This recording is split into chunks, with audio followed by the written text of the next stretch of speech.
piece for The Guardian, founder of the Lever David Sirota makes the case that the Democratic Party's rightward lurch ahead of 2024 is a dangerous play for President Biden's re-election strategy.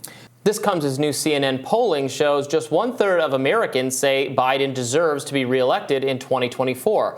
The largest shift comes among younger adults, just 25% of whom say Biden deserves another term in the survey. That's down from 36% in December. Joining us now to weigh in is founder of The Lever and editor-at-large of Jacobin, David Sirota. Hello, David. Hey there. Thanks for having me.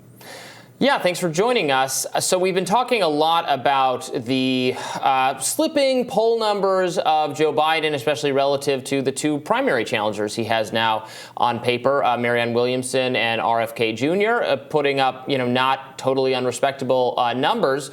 So many voters saying that they definitely don't want another clash between Biden and Trump, even though it seems likely they'll get that. What do you think Biden is doing wrong, such that he's slipping a little bit from where he was? Well, I think that the amazing stat came from a Washington Post poll, which found that just 38% of Democrats want to see him as their own party's nominee. That is the lowest number among a president's own party. This going back decades. I don't think there really is a precedent in the modern day for that. And what's amazing about it is that we're now living in the kind of partisan media age where party unity, party solidarity among voters is typically high, and they're typically told over and over again that there's a vote blue no matter who or vote red no matter who. So the fact that there is such, I think, a lack of confidence in Biden and a lack of desire for Biden as the Democratic Party nominee really speaks to some serious problems. I think what the Democrats are relying on is that they'll nominate Biden. They'll try to suppress any kind of primary challenge at all. The DNC says has no plans to hold debates, even though there's in one poll 28% support, combining RFK with Marianne Williamson, 28% support for an alternative to Biden in a straight up head-to-head poll. So they're going to try to suppress a primary. Biden will be a nominee, and then they'll hope that disillusioned, demoralized Democratic voters will nonetheless enthusiastically turn out because they're repulsed by Trump or whoever the Republican nominee is.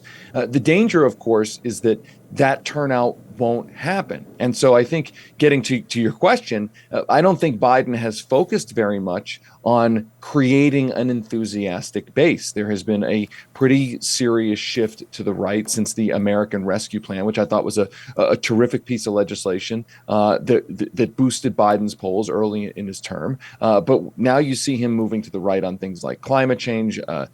He's abandoned the minimum wage push. He hasn't even mentioned his healthcare promises from 2020. He sort of adopted some Republican posturing on crime. I just think they're not focused on a get out the base kind of strategy that may be important in a closely contested general election. I really appreciate that you come at this from the perspective of seeing this as the new formula for Democratic, capital D, Democratic politics, and that this really is what gave us Trump in 2016. When you're running against a candidate who is far right, many criticize as fascist, to me, as someone who's progressive, I think the solution to that is anti-fascism, right? To move things in the other direction. And as you've pointed out, we've got Jerome Powell, who's a worker-crushing Fed chair that Biden has kept in that position. How do you see Biden's decisions while in office as hurting his re-election campaign more so than the platform he ran on the first time? Yeah, I think that's a great point. I mean, the Jay Powell question is a huge one. I mean, Joe Biden reappointed Donald Trump's Federal Reserve chairman, and the Federal Reserve chairman has not only tried to crush the economy with these incessant interest rate hikes, but even worse, or at least arguably as worse, the lack of regulatory oversight on Powell's behalf when it comes to the banks, which I think there's a lot of evidence for helped create now this slow motion banking crisis. And Biden hasn't even talked about potentially removing Jay Powell, even though under the statutes there is a case to be made that that is allowed. I mean, again, we reported at the Lever on Jay Powell giving and the Fed giving a stamp of approval, for instance, to Silicon Valley Bank, saying that it didn't pose a systemic risk to the economy. That was about 2 years before, of course, effectively the bailout of Silicon Valley Bank. So Biden that's one decision, reappointing the Fed chair, keeping him in place, even as he has, I think, fallen down on the job. I mean, again, there's also the cutting off of pandemic aid. There's the ending of the child tax credit. Now, you can argue some of that is from Congress and Joe Manchin, but ultimately the buck stops with the president. And he hasn't been out continuing to push for a reinstatement of the child tax credit or the minimum wage or a public health insurance option. So I think that it's when you're running in 2020, on this formula, just get any kind of nominee to make it a referendum on the incumbent president. Maybe the formula works. But when you are the incumbent and the election is likely to be inherently a referendum on the incumbent, if you are not delivering in a serious way or seen as fighting to deliver in a serious way, it puts you in a very precarious position. Just the other day, Senator Bernie Sanders signaled that he will not run again, that he is actually going to endorse Joe Biden.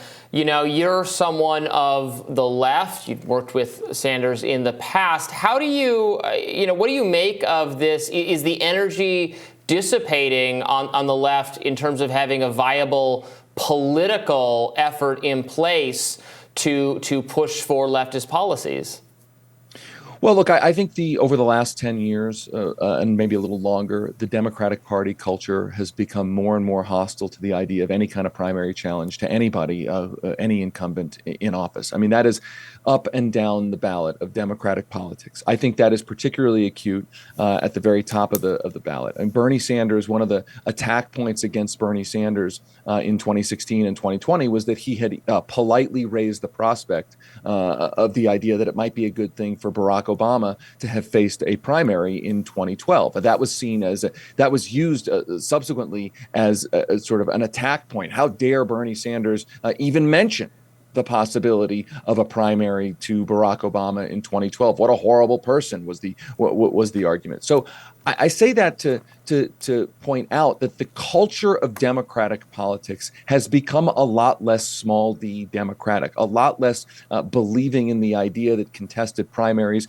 are good for democracy, strengthen general election nominees. And so I think Bernie's decision to endorse Biden kind of reflects that cultural shift. And I would guess from his point of view, he sees this as the reality, a reality that's difficult to change. Now, I believe it can be changed. I believe it needs to be changed. But I certainly think there is this culture here of hostility towards challenging the Democratic establishment. There's a hostility towards believing in the idea of primaries. And I do think the left part of the Democratic Party is particularly disempowered. And I think what's really fascinating about this is that even as the polls show that the country is more and more receptive to progressive policy ideas, especially progressive economic policy ideas, the progressive wing of the Democratic Party, at least at this point, a snapshot in time, seems to be less powerful inside of the Democratic Party than it has been in a long time. And because the Democratic establishment has become more brazen in using its power, backed by big money, to crush that part of the party down. Yeah, I like that you point out it's 38% of members of the Democratic Party. And when we think about voter turnout, at best, we have 66.9% of the country voting in a presidential race. So when I think about the type of candidate we would need to run, I'm always thinking about increasing voter participation, which is not something that is easy to do.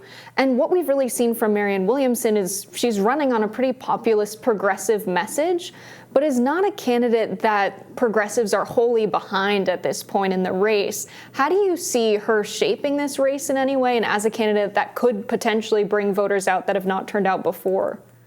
Look, I think it's good that I think Democratic primaries are a good thing. I think they strengthen general election nominees. It's strange to feel like an outlier in saying that, like that's a crazy idea. I mean, I guess I'm old enough to remember the 2008 Democratic primary, where it was a brutal back and forth primary between Hillary Clinton and Barack Obama, and I think that process strengthened Barack Obama as a general election nominee. I don't think there's any evidence that tough primaries weaken general election nominees at the presidential level. I think we are living in an ahistorical time where the idea of that contested primaries are bad for the Democratic Party. That is an ahistorical idea if you look back at presidential politics. So I think it's good that Marianne Williamson is running. I hope more candidates jump in to make this a contested primary. And by the way, if Joe Biden wins a contested primary, a really tough primary, that process will help battle test him for a general election. Let's not forget that in 2020, he didn't have to run the kind of campaign that typically has to be run because of the pandemic. So there hasn't really been a battle testing of Joe Biden in a presidential general election race where you have to go out and campaign across the country. So the primary process is supposed to be a kind of test ground, a safe testing ground to make sure that the general election nominee is up to the task. Without a contested primary, it's a big risk. I mean, look, maybe the formula will work. I'm not saying it won't. I'm not saying that Joe Biden would lose in a head-to-head matchup with Donald Trump. I'm just saying the strategy of no contested primary, a president who is not focused on delivering, in my view, on policy, real tangible results that will motivate a big turnout, that is a risky proposition. David Sirota, thank you so much for joining us. Thank you, David. Thank you. Thanks to both of you.